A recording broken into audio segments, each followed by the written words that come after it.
Don't try to time the market. The problem with all these videos is they always try to time the market, and you can't time the market.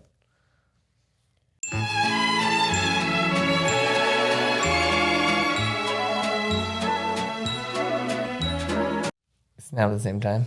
1, 2, 3. My biggest concern for the housing market going forward isn't rates going up more. It's actually really rates stabilizing, which is all the pain you really need. And then we're going to get year-over-year comparisons that start showing in the next few months, home prices are falling or have fallen 20%, and what kind of fear that potentially creates in the housing market, right? Data does not equal reasoning, and the problem with YouTube and all these platforms is that we're that's what we're trying to do. Like, we're doing this because of this data, and we're going to do this in the future because of this data. And I think that data really works for like analytics on ROI, or if you're selling a product, like, you know, casting it out on, you know, on YouTube or Facebook or whatever, and you're trying to sell a product, like, wonderful, use the data. But you're talking about, like, what the fuck does it matter if the interest rates continue to go up or go down that we can't time?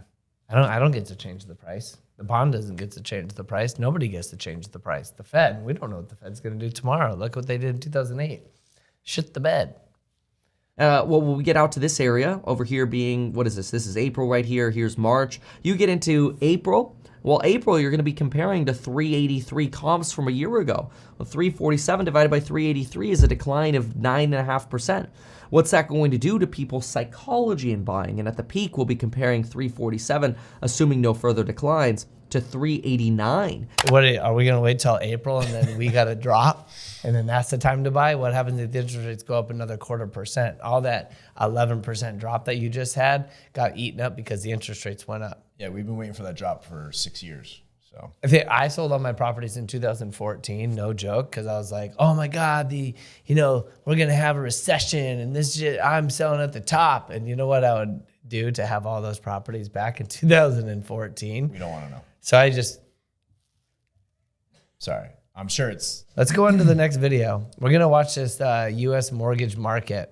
That the spring 2023 housing market is going to be an absolute ghost town. We're going to have empty open houses. We're going to have desperate sellers feverishly trying to cut the price. I've actually listened to this guy a couple times. He's catchy. 29% of home purchases last month were made in cash, meaning that the remaining 71% needed a mortgage to facilitate the transaction, meaning that this mortgage collapse being worse than 2008 is a huge problem for the U.S. housing market. I mean, I heard recently, you marry the house and date the rate. So, I mean, if we're just going to get rid of these loans in a year anyway, like when rates, they're not going to go up and everything goes up forever, correct? Yeah, correct. It's like a balloon.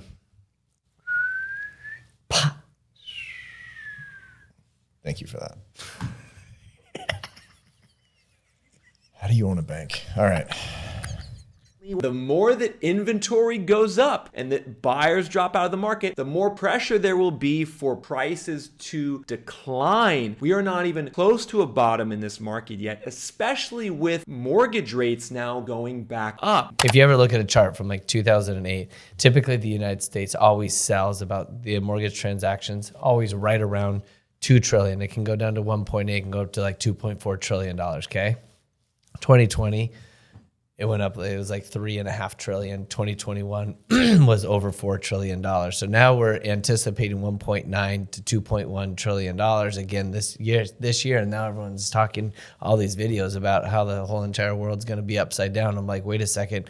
What about 2018? No one was talking about the world's upside down. We were actually, that's when we started becoming friends. Like, that's a big deal, you know? Yeah. Well, we were friends in 2017. Yeah, I don't think that has anything to do with the housing market, but what were we saying?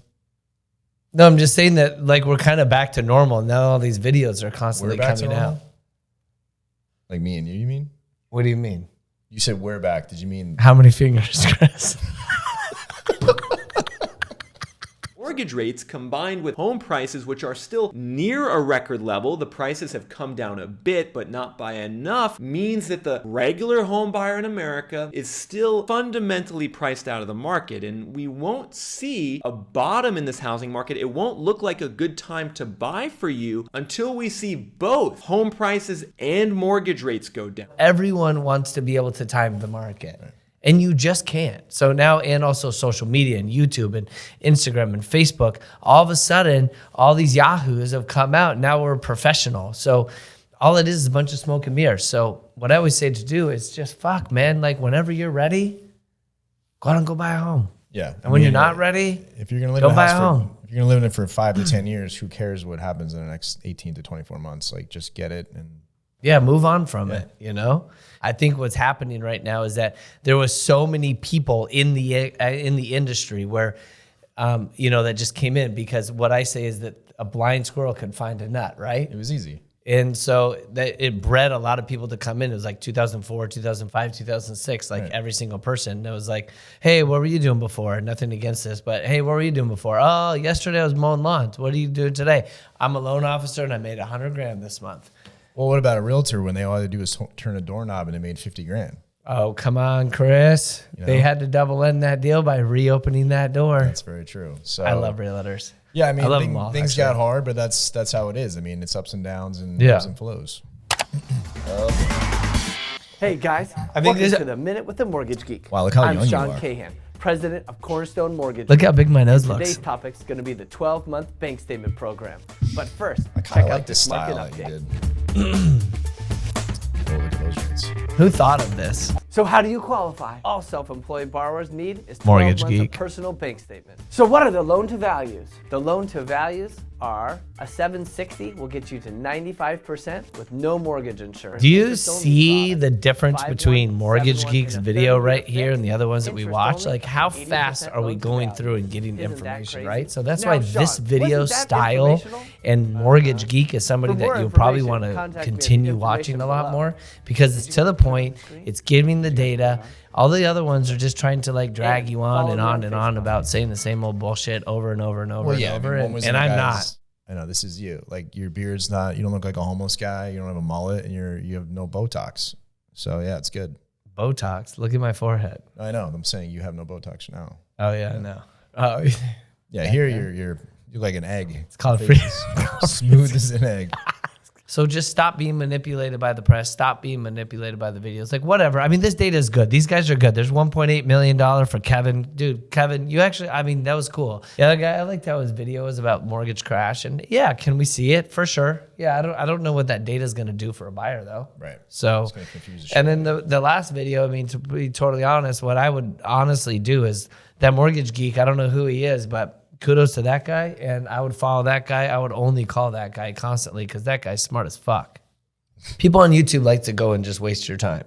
Wasting your time is not something I like to do. So instead of listening to a YouTube for 30 minutes and talking about how the home prices might dip in April, I'm just not really sure if that's going to matter. It's more just like, what are you wanting to do as a homeowner, or do you want to become a homeowner? And I think the best thing to do would just be to reach out to one of us, because we can just say, are you ready? Or are you not ready? Don't try to time the market. The problem with all these videos is they always try to time the fucking market, and you can't time the fucking market.